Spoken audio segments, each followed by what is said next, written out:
Hey, this is Vic. I am the producer of Busy Dads Do Sci-Fi. I am also known as Producer Vic. For those of you who are fans of the show, you have probably heard me before.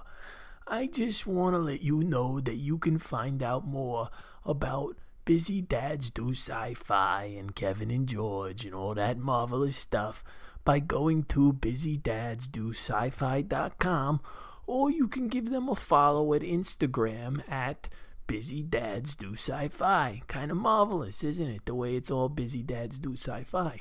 Oh, which reminds me, you can also email us at busydadsdosci-fi@gmail.com. And, if you want to subscribe to us, we're on iTunes, we're on the Google Play, the Google Podcast.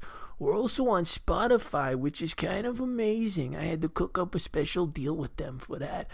But, maybe drop by, give a subscription, and if you really like us, you could give us a rating or even a review, and hey, that'll keep us all in seltzer and ice cream, which the boys love, And that's all we're trying to do is bring you the best sci-fi podcast delivered by a couple of busy dads, And of course, me doing my part, producing, and being named Vic. Thank you very much. Busy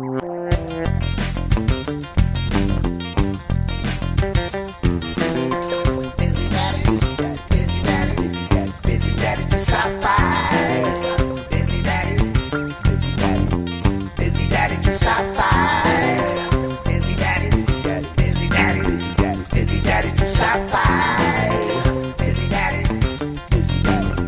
Busy daddies do sci-fi.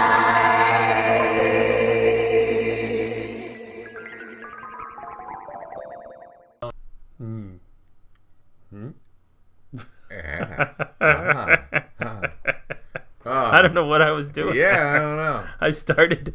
Nothing to say. I started to make like a little kind of funny noise. Murr. Murr. Murr. Well, this is an audio medium that we're broadcasting on. Yeah. So it would make sense that we make funny noises as opposed to funny faces. Yeah. Or anything like that. That wouldn't be funny. To make funny faces wouldn't be funny. No. Well, we should make funny faces for the blind. Well, okay, think about that for a second. Well, we sign for the deaf. We do. All right, you know what? We're going to dedicate the next couple seconds to making funny faces for the blind. Okay, here we go. Ready? Hey, see this? Yeah. Made the same face. That's I always fucking make. great, Yeah, man. I know. That one is great. I know. It's pretty I good. love that one. Hey. It's got the charm, but the curiosity. I've been working on it for like a year and a half now. Yeah. Yeah. I call it the Debutante. The Debutante. Yeah. When you say it like that, it just gets dirty. The Debutante. You know what the Debutante sounds like? What? A trick that you do with your testicles. The Debutante. I call that one. Yeah. The dirty Debutante. Mm-hmm. Yeah. So how you doing, Kevin? I'm great. I'm George, by the way. I'm Kevin. And we're we haven't done that in so long. It's been a long time. Well, you attain a level of notoriety, and you just sort of take for granted that you have a name like normal human beings. I know. Which we do. We have names that were given to us people by our mothers, and our people fathers, like anyone else. We're mortal. Yeah. Well, I'm never going to go to any of the coffee shops that you go to, but no. We wouldn't. I can't even. I never even come used to the 405. Oh, love that. So God, love that. Yeah. I love when somebody. Thank you for being able to say that. Yet that usually happens while they're east of the 405. You'll meet somebody at a party. Dangerous. You'll meet somebody at a party and they'll be like, "Oh, I can't believe I'm here. I never come north of Vermont." It's like, okay, but yet here you are. So maybe just accept that people have to move around a busy city in order to go to different places. Yeah. These are not only first world problems, ladies and gentlemen. These are Los Angeles. Also second and third world problems, which is all included in Los Angeles. Yeah. Mm-hmm. Mm-hmm. 3 different worlds. Mm-hmm. All tied up. All vying for the same space, the same breath of air there. Mm-hmm. And we've been having a hoot. Have we? I have. Am I? I'm not sure. I've been having a hoot. Yeah. Yeah, we're gearing up towards we got some holidays coming up. Well, this is a Christmas movie episode. Really? Yeah. What the? That was a wonderful message of joy and nativity. Okay, here I'm gonna go through some of the Christmas movies that I've watched with my son in the past couple weeks. Okay. So he wants to start the season off with Little Drummer Boy. So we watched Little Drummer Boy. We watched Frosty the Snowman. We went to go see. Bleak. It is bleak. We went to go see the Grinch movie, the new one. Which is bleak. You telling me? Yeah. So this movie is dramatically different from any of those that I mentioned. Well, it's more like a Silent Night kind of thing than it is a... is it, Kevin? Hey, baby, it's cold outside. Although it looks freaking cold. Yeah, it looks really cold when you're not wearing any shoes. And you're stepping on glass. Yeah. And this guy with dreadlocks would stop trying to kill me on the broken streets of London. Mm-hmm. Yeah. Dark. Merry Christmas. Well, maybe then it's actually a Boxing Day movie. Oh, well, the day after Christmas, right? Yeah. Mm-hmm. Yeah, that makes sense. Especially with right. With the London connection there. That's what I was doing first. Whereas you went to day after, which is a fact about Boxing Day. Boxing Day is the day after Christmas. Every family in London has a pair of mitts. And they just go for it. You gotta be careful day after Christmas because they just start boxing. Mm-hmm. You know, a lot of pent up imperialistic aggression on the streets of London. Mm-hmm. You know, London calling. You know, that song, that entire song about boxing each other. Isn't it? Sure. Is that why there's that bell in the background throughout the whole mix? I hear bells in every song. Yeah. You know. That's the tinnitus. London calling. Pow! Usually, I thought the syphilis cleared up. You still got the tinnitus? I got the tinnitus in the left ear. I got the syphilis in the right. Oh, yeah. Yeah. And water under the knee. Water in the knee and under the knee and in the frontal lobe now too. Mm-hmm. So I'm well, aren't you gorgeous? I'm ready for the I see. Yeah, gourd. Yeah, it's funny. Swollen up. Christmas movie. Well, I guess that makes a bit of sense. Mm-hmm. We have the birth of a miracle child. Yeah. You know. Which is what this holiday, depending on who you talk to, is all I based think there's around. like, I don't know, there's a Mary and Joseph thing going down there. I guess that's the birth of the miracle child certainly thing. No, there's certainly a like a Mary and Joseph thing happening, which I mean maybe no more than any time a child is born and there's a woman and a man present, but you mean a Mary and Joseph setup? Yeah. You know, like there's like, well, that is true. They are there is a quest, I guess, which is we're really bending over backwards to make this into a Hey, by the way, yeah. Do you know why Jesus Christ was not born in Worcester, Massachusetts? Go ahead. Because they couldn't find 3 wise men or a virgin. That's supposed to get you punched in Boston, by the way. Yeah. Get your teeth kicked out in Worcester. That'll do it. I love the any town works with that one. Of course, it's a beautiful. It's a beautiful A to B to C there, isn't it? It's not. It's all depending on local rivalries. Mm-hmm. You know, you can use that anywhere. Do you know why Jesus Christ wasn't born west of the 405? Why? Because you couldn't find 3 wise men or a virgin there. Which is why I never go that far. I never go that west. That's probably why they don't come east. Yeah. All the wise men are west of the 405. We all know that. I mean, property values are through the roof because of that. And all the virgins too. Yeah. When you're living on the west side, you look at the east side and you say they're all fucked. Yeah. When you're living on the east side, you look at the west side and they dance all night.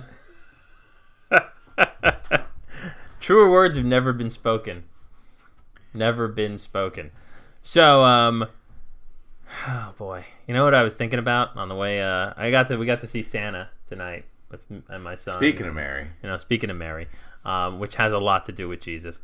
But I was driving back and I was looking at my kids and I was like, these children, these beautiful children. Yeah.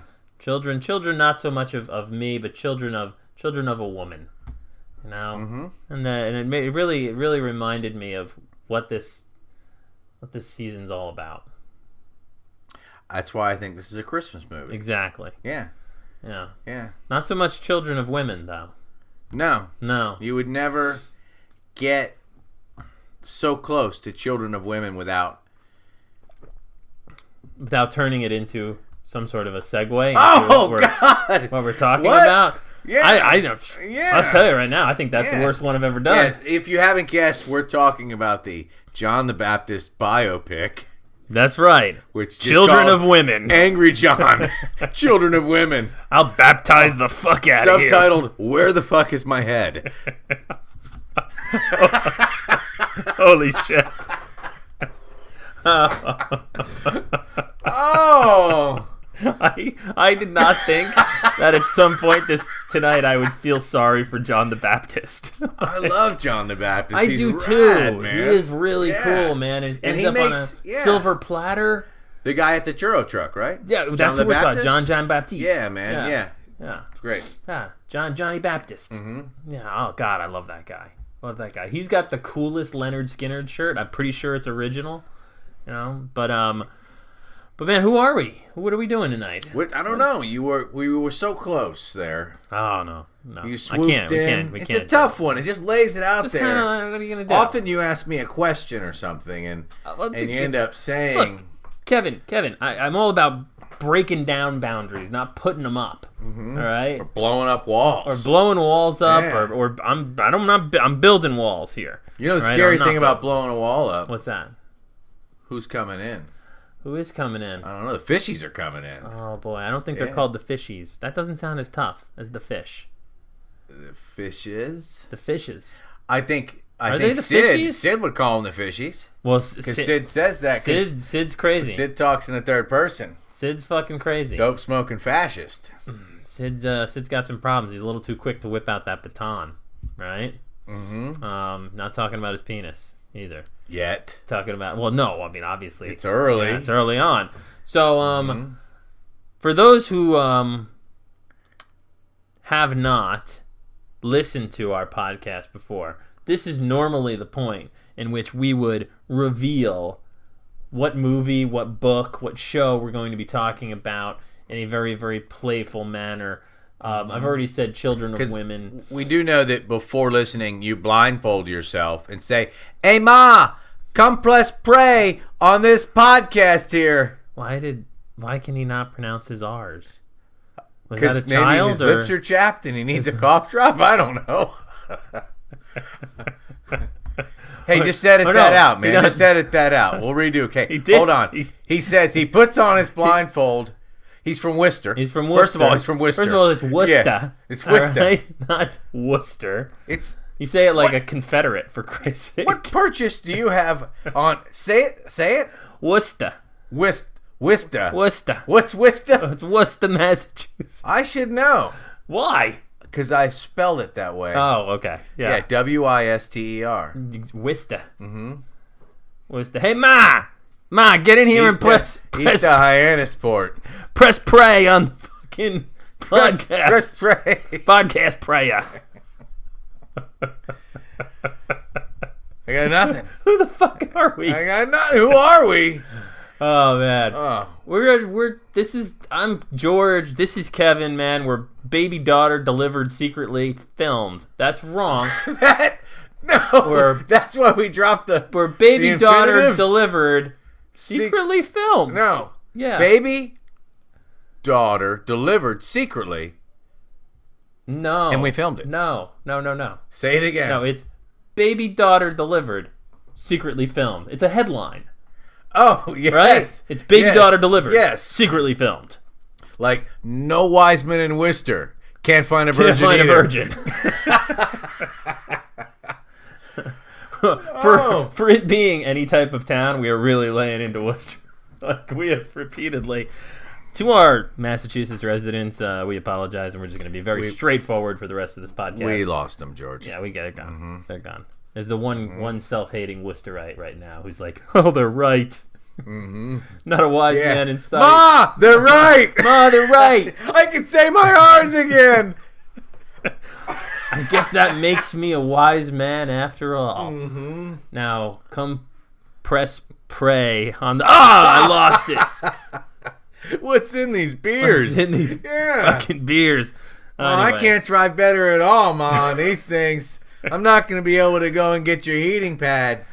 Better not be east of the 405, because I am not going there. But, look, we're talking about, in 2006... Way back. Yeah, way back. I was a buck-eyed 26-year-old young man, full head of hair, lavish, beautiful. I was on one of my many horrible cycles. Don't know where I was on that one. Were you in the desert at that point, or? I was not in the desert. No. Spent 40 years in the desert, didn't you? No. I'm thinking of something else. Internally. Yeah, of course. Yeah. Yeah. Well, in parts. Did you hear how chapped my lips are? If you're talking about self-inflicted mental torture, which we always are, people. That's pretty much the theme of these podcasts, self-inflicted mental torture. So in 2006, a director named Alfonso Cuaron, he made a film called, you might know Alfonso Cuaron from other movies, Y tu mamá también, and no, Harry Potter and the Prisoner of Azkaban. Well, just because. Gravity. Yeah. That's a Bohan film? That's a Cuaron. That's a Cuaron joint. Yeah. Alfonso Juan. Alfonso. It's a junta by Alfonso, not a joint. Oh, you're right. Yeah. The colloquial terms. Yes. So he adapted a novel by British novelist P.D. James called Children of Men. Children of Men. And Com, which is what we're going to be discussing tonight in excruciating, heart-pounding, one-shot taking, glass in your foot, hit in the face with a car battery, killed for being an old stoner in the woods. Detail. We're going to do that. Yeah.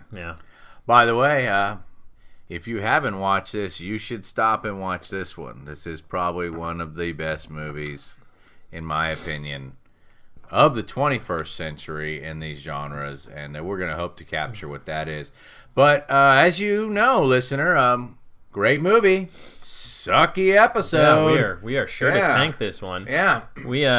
We were under the delusion that, so Kevin's got a birthday coming up, we were going to go see a midnight showing of Children of Men, because every once in a while, we happen to live in a rather cool city that every once in a while has, hey, this place is doing Night of the Living Dead, this place is doing Terminator, this place is doing The Thing, and there was a showing of Children of Men. And east of the 405, however. It was east of the 405. Those Westers don't even get that. So because it was east of the 405, obviously we thought that tickets would still be available. We did not get to go see that because lots of people want to see this fucking movie again on the big screen because it was so damn good. I was fortunate enough to see this when it came out in 2006. I saw it with my girlfriend at the time, and wife now, but was my girlfriend. You made a face like. Well, no, I just turn around, I see a diploma. Someone went to the College of Worcester right here. That's different state. Why is that in the studio? Different state. Different state? Yes. Are you sure? Maybe they just are so stupid they don't know how to spell it. You're right. Sorry. That's Wooster. Yeah, rhymes with rooster. Rhymes with rooster. Yeah. Yeah. The look on Kevin's face. I wish I could have translated. Well, I'll reproduce it for the deaf. Hold on. Please do. Yeah, it was that. Yeah, it was that right cool. there. Yeah. This movie came out at a time where it seemed extra real and extra scary to me. We are what is it, 2027 in the movie, something like that. It's not too 2027, correct. Not too far in the future. There's no flying cars. There's no real, super advanced technology. You see TV is kind of different. Computers look kind of different. what other than that, what advanced tech is there? There's nothing really. I mean, the military is a little more mechanized, it seems, but nothing really going on. And we are thrown into a world. The first 5 minutes of this movie is one of the best opening sequences I've seen in a sci-fi movie, like maybe ever. You know, it immediately lets you know what the hell's going on in this world. I don't recall it offhand. Okay, so he goes into a coffee shop. Yeah, okay, yeah. Goes into a coffee shop and Baby Diego has died. Diego has died. Baby Diego is the last person that may ever be born, according to the state of the world. Human beings, they don't know why, are not having children anymore. Yeah. Complete infertility. You know, whether we got too much shit in the water, too much shit in the air, too much exposure to electronics. 80 years, there's another 80 years maybe of humanity. Yeah. Like that's pretty much what the world we're thrown into. Clive Owen plays character named Theo. Opening scene is he goes, gets a coffee, Baby Diego has died. As he leaves, a terrorist bomb explodes that coffee shop. A woman comes walking out of it holding her own blown off arm, and we're kind of that's it. Like, that's the world. The world is very much like how we kind of know it now, but shit is falling apart, and it's falling apart fast. Some of the... There's a line there within those first 15 minutes. He's on a bus, and it might not be in the first 15 minutes, but in the setups where the news blip, there's news on the bus. That's kind of, you know, futuristic, and it says, Britain soldiers on. And it shows those scenes, and it names all these other cities, and it shows them burning. Yeah. New York, Johannesburg, and Britain soldiers on. And just chaos has erupted everywhere else. That there's 80 years to go thing is just... You know, it's not really stated. There's just kind of smoke and destruction, and you can imagine anything you want about what crime would rise to the surface in certain places that people just give up. And so refugees are fleeing to London. I was reminded of the Syrian refugees happening in the last couple years, heading into Germany. And, of course, you got to ask yourself... do you take folks in? Right. And London has, but they're just putting people in horrible Guantanamos and putting them in then get their own ghettos then. Yeah, and this was released like at a time when right when those images of we had relabeled terrorists as enemy combatants, and Guantanamo Bay had become like a massive storage place for it could not have come across at a better time. You know, we were involved in 2 separate wars in 2006, and I remember seeing this and being like, fuck, man, like, you know, we don't need a infertility plague to end up as screwed up as this world can get, you know? So obviously that happening in this universe turned everything up to 11, and people are desperate. There's factions and cults and extremist groups everywhere, and Theo is recruited by... I mean, he used to be a pretty big activist, used to be a big protest guy. Mm-hmm. He was married to another big protest gal. She went one way with it. He went the other. He stopped giving a fuck. She maybe started giving a fuck too much, you know, and is now a member of one of the most well-known, which is the Fishes. Mm-hmm. And strange stuff starts happening. Yeah, real quick. Yeah. They want him to... Well, go for it. They want him to secure passage to the border, I guess, right? To get out of London and somewhere for someone. And he's got a connection to a cousin, and he's kidnapped and told to do it. And he goes for the money. Yeah, he goes for the money. Because why the fuck not? There's one thing that's really interesting about this is, I remember seeing this. I was 26 years old, and part of me thinking, well, who fucking cares? Like, I'll be dead in 80 years. You know, like, who cares? And now I'm 38 years old. I have 2 children, and I see so much bigger, so much like, you know, the idea of humanity as this this continuing lineage, and not only that, but like how many people are, you know, it's a scary thought of how many people are being kept just in check by fear, you know. And once you're told a reality like, you know what, yeah, aliens do fucking exist, or you know what, there is no God, or you know what, we got 80 years left as a species, how many people just lose it, you know? And we get that, you know, we get to see some of that in this movie, and it's really, really cool, and it's really well done. I love the scene. It's so quick, but when he goes to see his cousin Zan, and his cousin is wealthy. He's in he has Guernica. Yeah. He got Guernica before it was destroyed by angry masses up on his wall. Yeah. And the inflatable balloon from Pink Floyd. From Pink Floyd is in. Yeah. It's fucking great. He's got it outside on the rooftop. So he is super wealthy, and you might as well be visiting another planet when you go see him, because it's so far removed from the rest of London that we see. London is you know, you're not constantly walking through rubble or anything like that. Like, there's still a semblance of civilization and humanity, and there's still obviously, you know, working machinery and computers and the internet and TV and everything. Like, shit has not changed that much, but there's this like underlying continual sense of complete disarray just waiting to happen, and lack of safety, you know, like kind of. Yeah, that's the, like, you could piss off the wrong cop, and even if you weren't a refugee, let's get your teeth kicked in. Absolutely, yeah. Yeah. No. And they're supposed to be the protectors, and that's a tough one. Yeah, this movie is hard to talk about. It was so good. I'm thinking of that cousin there. He says, you know, why do you keep doing it? Or he asks him, how do you do it? Maintain. And he goes, I just don't think about it. Right. And you know, that's sort of the you know, the place we all could be at any time. Just, I don't think about it.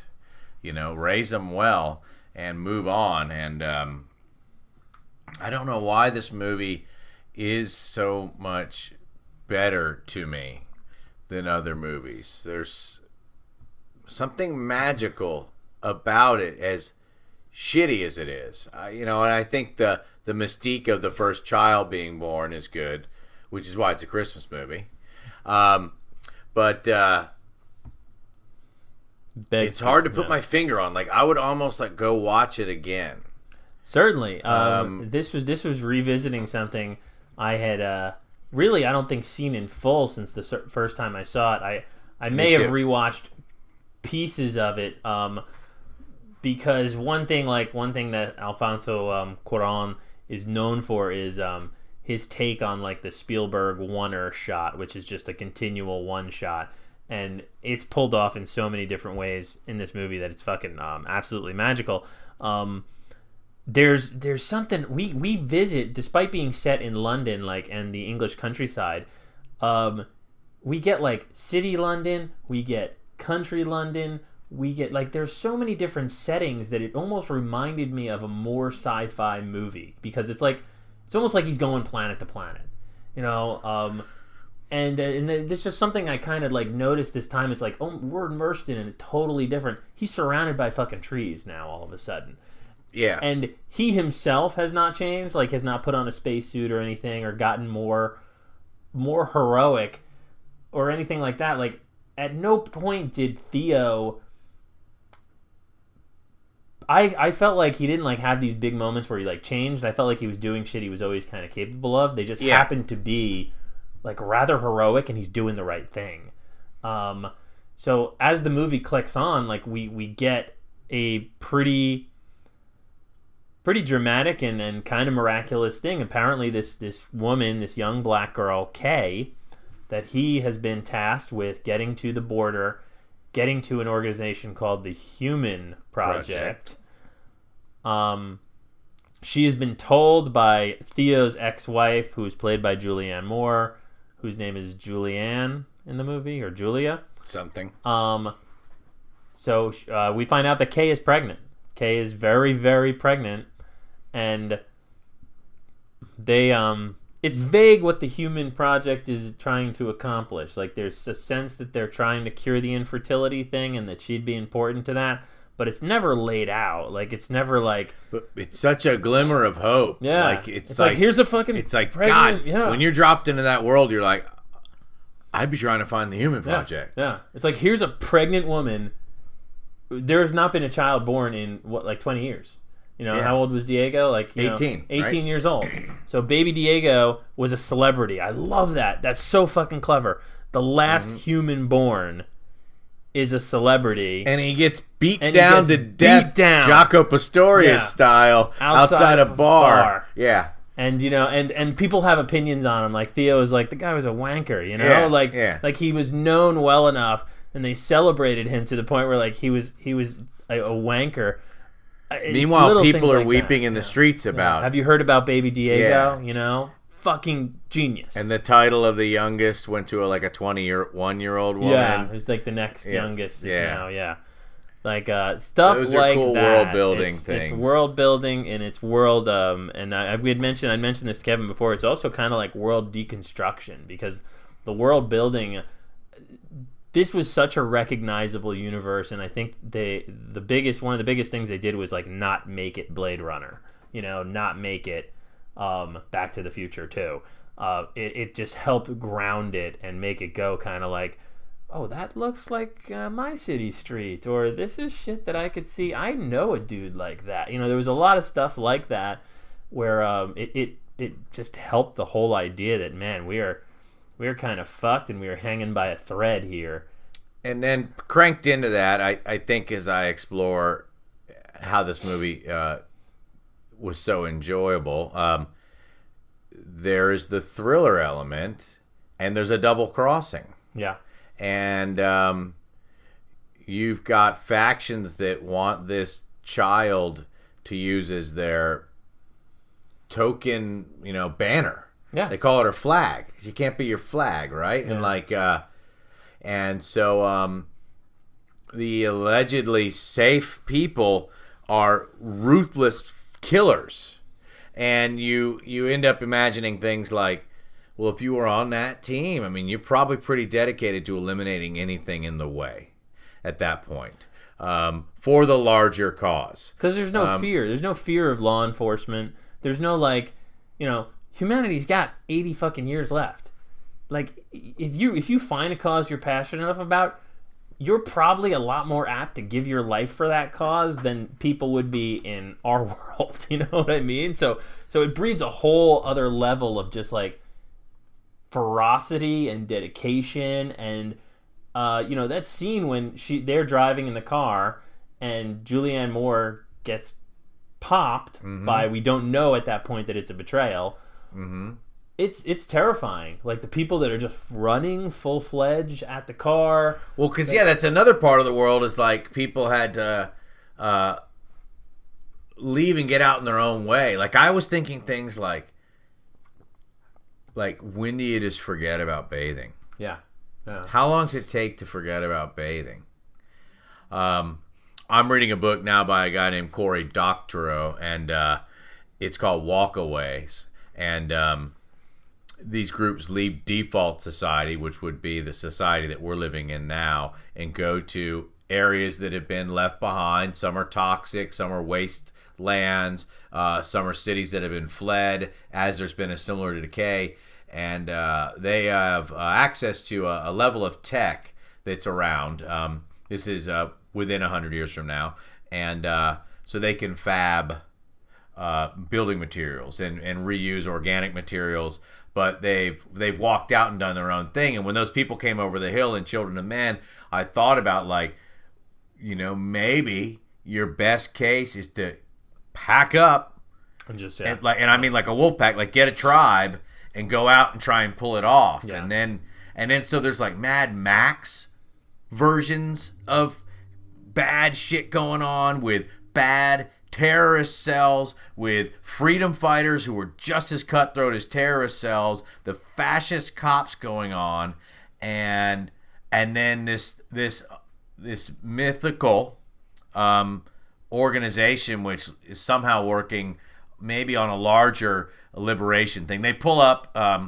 They're almost like in a Greenpeace boat. You know what I mean? Yeah, like it. Yeah. Like it has like a hippie almost like feel to it. Yeah. Well, the boat's named Tomorrow. Tomorrow. Right. Yeah. And again, like super vague. Like we don't we actually never really meet anybody from the Human Project. And it doesn't have to. The movie don't have to. Yeah. We're jumping around here, but we are a little bit. The movie ends great too. The movie ends really, really great, and there's a.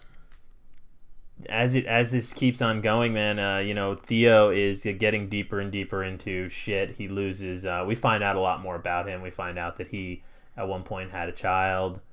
There was a flu pandemic that went through. And another factor. So as this world gets more developed, like all that list I just gave you, is the fruit of some stuff that could happen to us. Every winter I think about how, like, I'm pretty sure there's a flu that gets past our current vaccinations how long till I was listening to a podcast on the Spanish flu that popped in after World War I, and 1 in 4 people in the world was infected with it. Like that, it wiped out 20% of the global population. Like, it's fucking, that's fucking amazing. And there was something so close to us in this movie that made me feel so fragile. Yeah. And I mean, and I think that's it's almost on a sorry to bother you level when I get to think of it. I'm like, I mean, what are you gonna do to 6 cop cars and a police truck coming down that street? Yeah. If they need you to get out of your house, well, what are you going to do? What are you going to do? And because right now there is this semblance. Let me go home. I don't live here. No, fuck you. Get in the fucking truck. Yeah. Well, there's this idea like that somebody said to a little while ago, and it was like how readily can you, walking down the street, prove that you're an American citizen? Like, how readily, okay, I have a driver's license. Well, if a person in authority says that that's bullshit, what can you readily right then and there prove that you are, an American citizen? And when that is compounded by the circumstances that are like presented in this movie, you're fucked. Like, Theo makes one decision where he's like, you know what? Let me trust this cop who my friend said I could trust. Yeah. And it completely fucks him. There's this movie is littered with like great characters who get beaten to death in front of you, great characters who sacrifice themselves for like this greater good, and there's nothing like melodramatic about it. There's nothing ham-fisted or over the top about it. Yeah, it's very honorable in the way it's done, and I don't even mean that in like a shining knight in shining armor type way. I just mean the way it's portrayed. It's honorable to the grit. Yeah, like this is the violence in this movie. It's a stylistic thing for one, but it is brutal. It's the violence that I don't want my boy to see. It's very real. It's very real. Yeah. Reading guys shoot someone in a 90s Spider-Man, this is like cruel violence that, and I guess, it's people doing what they have to do, and then of course that completely skewed version of justice, like just madmen freedom fighters who will blow your head off if you are in the way. Yeah. Amazing. Yeah. And it brings as this movie is, it's scary because it's like, what did it take to get here? We're never given a reason. as to why this problem exists. Why exactly are is it stated that men are infertile, or is it not never even? Because in the book, well, it is no, the women. The women are. There is a line about the women stop carrying, and the miscarriages pick up. Okay. And then the what are they? The midwife nurse talks about all of a sudden there were no appointments. Yeah, 8 months that's right. ahead. That's right. Because the calendar was empty. Normally, I mean, think about it. Think about a calendar at a hospital right now in the kids ward. It's in perpetuity, so far as we know. But there's a line about some of the reasons we already mentioned. Great story building. I think there's a point when there's a joke being told, which I thought that was great. Indirect exposition. Yeah, and there's a lot of that. Like it's very little straightforward dialogue telling you like this is what is happening now. It's more referential and story driven. Even as simple as just like because as this movie commits what I consider to be like one of the most dangerous things you can do in a movie, especially a movie that has some like action centric stuff going on, which is all of a sudden there's a fucking baby. Like you can sink a movie by the addition of like I'm thinking of like I just recently saw A Quiet Place, and it's John Krasinski wrote and directed it, and there's a scene in the movie where Emily Blunt like gives birth to a baby, and I'm like, you gotta be kidding me. Like it was a weight. The whole thing brought it just everything stopped because it was so unrealistic and so unbelievable and so dumb. Yeah. They accomplished that in this movie. Like, and not in a like, I can't believe this. Like, you believe it's happening because it's kind of all led up to this happening. It's the thing that's supposed to happen. That's supposed to happen. Yeah. It's the timing. It's going to happen. And it is pulled off in such a fucking great way because, like, moments after, like, we are... I mean, if you do not just pause and go watch this movie, you're doing yourself a disservice because we can't get into, like, the journey that they take from, like, refugee camp to broken down refugee camp to city streets where now full-on military invasion because the military now knows that this terrorist group is there, so they want to take them out. And they'll take the whole city they'll out. Take the whole take city a chance down. At getting, tanks, collateral damage. It doesn't matter. Collateral damage is no longer a speed bump. Yeah, you got 80 years, people. Another cool sci-fi world-building detail. There's a package of euthanasia drugs called Quietus. Yes. That I think are sent to your homes. There's kind of a reference to the fact that this shit is available to you, and there's a Quietus commercial. Yeah. And it's called You Choose the Time. Yeah. Go out up when it's up to you. Yeah. You choose the time. Yeah. And then that makes me like, did they mention that is free? I think so. I think it's like mailed to everyone's home. It's mailed to everyone's home. So it's almost like a public service announcement commercial reminding you have it at your home. So we are at the point where euthanasia drugs are being just shipped to your home. Go for it. Give yourself the option to just take you and your loved ones out whenever you guys decide you want to go because, Which is a smart, it reminds me, in zombie tropes, you will find the family that takes themselves out before becoming zombies. Sure. I know first season of Walking Dead did it. I knew it, I think, from Max Brooks' World War Z has something in it. And, whether they're religious or the farm family, I think it was someone who's out there and they beat you to the punch. Yeah, we're not going down. We're not going down like that. Or worst case scenario, it's kind of classic to have been bitten and then take yourself out so you don't end up as a zombie. Right. And of course we've been bitten because no one's having a baby anymore. Yeah, no one's escaping this until this Kay does. She has a baby, and it's one of the things. So that's where like maybe 18 years is enough for. Whatever might be saturating people's bloodstreams, something has had its half-life. Yeah. And so we're able to have fertile ovaries again, or productive sperm, Possible, or whatever it is. Or, and this is one of the things that like I took away from this movie in a big way.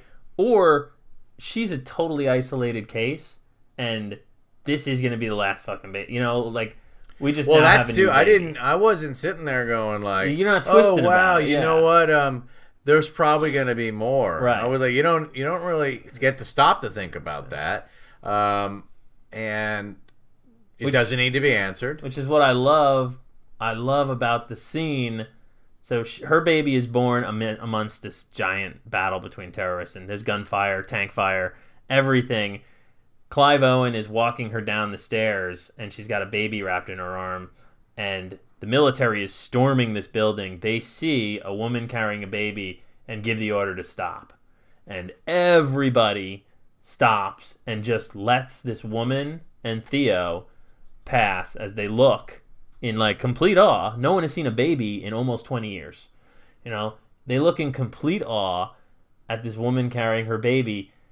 She gets outside, she walks a bit away from the building, and like a boom, the fighting just starts right up again. Yeah, you know? like some guys like, fuck it, now it's good time to shoot. If bullets start hitting the building, and they volley again. And I love that because it was, to me, it was such like a, this doesn't really fucking matter. You know, like, this is not going to instantly cure what's wrong with the world. You know, like, this is going to take a while. And to put it back on you, what does this movie say about us? I mean, what a graceful way to ask questions about that. Yeah. Whereas we didn't need Annihilation was a whole different thing. Where we started going, what does this say about us? I really still a lot is said about us without being asked. I can just stop and think about us and how we might do things. It's pretty scary, I'll tell you that much. I don't know. I mean, what team would you join? Who would you go with right now? I'd be trying to get with the Human Project. I mean, I like, but I got a feeling I'm long gone in this world. Yeah. I gotta tell you, I got a feeling like I did not make it. I did not make it too far. I mean, maybe the flu epidemic took me out or something. But I mean, I am. I don't see myself. You know. See, I felt like I'd been in the camp, though I'm not a refugee. Yeah. But I kind of projected a larger internment of civilians. I think when I was sitting, I was like, man, why? You know, oof. I think I have a line.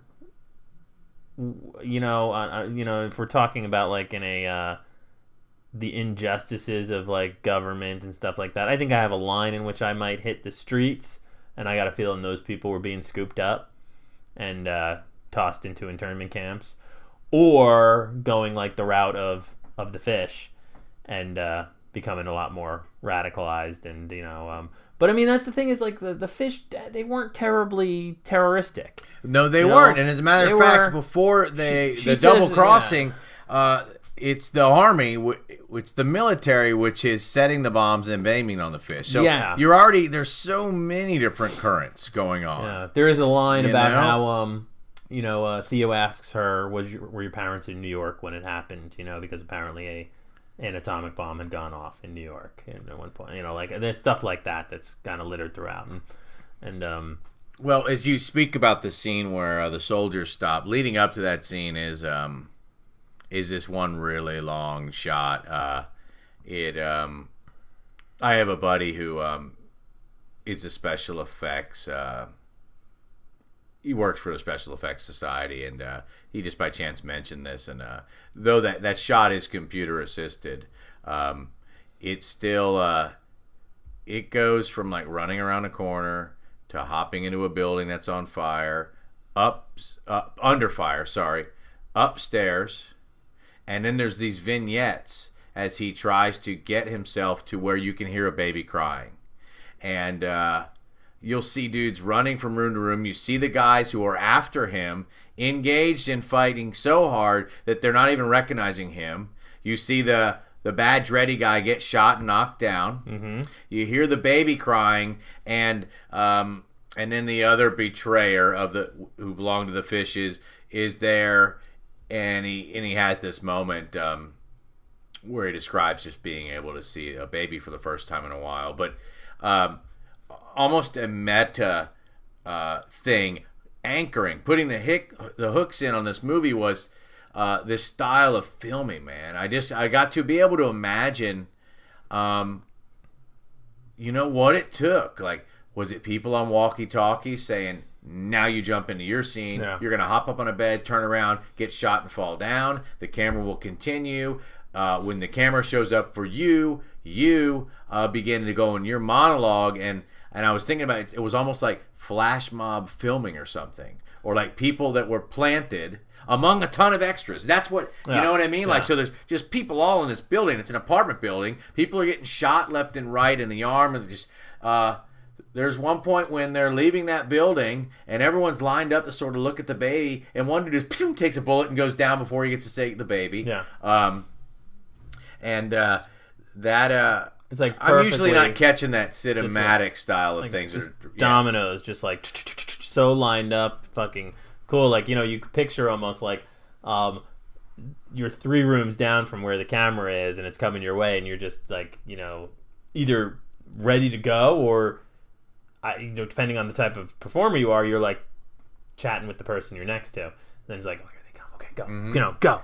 And then go, and then you're like, fucking go, like shooting gunfire, and Corey, like, because that scene's famous though, because earlier in that shot, someone he walks into a bus, someone gets shot and blood hits the camera, and that blood stays on the camera to create a metacognition, I think, that this is still one shot. It's a fourth wall breaking thing, and apparently that blood was digitized on to weld those shots together at some point. But still, I mean, totally cool. Yeah, amazingly, like really well done. And yeah, I mean, as far as like it's a bleak movie, and I don't say that in like in a bad way. I say that as like it's a bleak movie with like this strong message of hope in it. It does not end like well. You I think it does. Well, I mean, no, I just mean like there is the boat tomorrow breaks through the fog. Theo has been shot. It's him, Kay, and the baby on the boat. Mm-hmm. And it just whose name's Frawley, or she's going to name him Bazooka. There's cute and funny stuff going on here, which is really well timed. Yeah. And the boat tomorrow comes through the fog, and then it ends. And then the fighter jets come through, and you realize they've got out just in time, because the real heavy artillery is coming. And then a beautiful shot, man. The smoke from the city, and there's fog all on the water, and you just see the jets go by, and then the bombs get fired, and there's these subdued flashes, almost like sunsets or sunrises, as the city just gets blown away by Sidewinder missiles coming off F-16s, and then they're bobbing in the boat. You hear the ambient water noise, and you infer the big boat shows up. Children of men. Yeah, and so I mean, there's a part of me that wants more resolution, but knows that this movie could not have ended in a better way. And I think for me that speaks to the a little bit of like the it doesn't matter idea, which is sort of there is a sequel. Children of Men and a Baby. Another child of man, 2 men and a baby. Children of men and a baby. Yeah. Pretty good. Mm-hmm. Yeah. Pretty good, Kevin. Yeah, that's what I'm here for. This is a great movie. Alfonso Cuaron. You outdone yourself. And 2006 me loved this as much as 2018 me loved it. It was awesome to revisit this and still have it be I mean, fresh, man. It was fresh. Like, it could have been made yesterday, and it was just as good. Absolutely. Yeah. Absolutely. Yeah. The character flees about first. Just some other cool stuff. He loses his shoes at about 30 minutes in this. He goes through soaking muddy cold feet socks to flip-flops to stepping on glass. There's some of these things with like a humor almost in it that you're, I think, supposed to get. Yeah, it's about completely like it's like borderline anti-hero or something. You're just like, man, this dude, like you said, he didn't rise to a place that he didn't have within him. You know? Yeah. As a matter of fact, he did it in flip-flops. He did it in flip-flops. You know what I mean? There's that kind of like, and again, you'd probably do it. You'd probably do that. It stopped being about the money part to him, and that just makes me realize like how telling his line of "I just don't think about it" might be. In that particular scene, it sounds almost like a character defect. Like, I just don't think about it. I don't care about the bigger thing. We see him go through this entire movie doing things that, might not be heroic in the way that we're used to seeing like heroism depicted, but there are things he's doing and he's just not thinking about them. He's not thinking about the motivation behind them. He's just doing them. And that's pretty cool. That's a really well done thing. And I think actually, like, I think we did a good job tonight kind of articulating what was good about this movie. In more of just it was cool because it was a good idea and boom, boom. Like that. Listeners of the mail let us know whether this was a sucky episode or not. For a bleak movie, man, there's a lot of romance in this movie. Like, I don't mean that in a kissy kind of way. I mean just like this is about humanity. This was about like just doing the right thing because it's the right thing to do, and not doing the right thing because you have a star on your chest or you're from the planet Krypton or something like that. It's a damn good movie. And unless of course you're from fucking Worcester, which you probably didn't get any of it. They're like, hey, I don't get it. Bro. Where are all the kids? Children. God, man, you really? It's called Children of Men. Children of Men and a Baby. Children of Men and a Baby. Did you ever Tom Selleck and Billy Crystal, right? No. It's Tom Selleck, Ted Danson, and Billy Crystal. Billy Crystal was not in that movie. Those are the three wise men. No, this was not a Christmas movie. Wasn't? Kevin. Oh, because there was a baby born? Yeah. There was also like napalm. That was the myrrh. Oh, oh, is that what myrrh is? Mm-hmm. Is myrrh napalm? Yeah, the acrid smoke was that seems one of the incenses. I guess that makes a lot of sense. So the desert was like scorched earth. I wonder if there's a real discussion of it being a Christmas movie or not. Well, there is, because we're having one right now. That's true. Yeah. That's true. Yeah.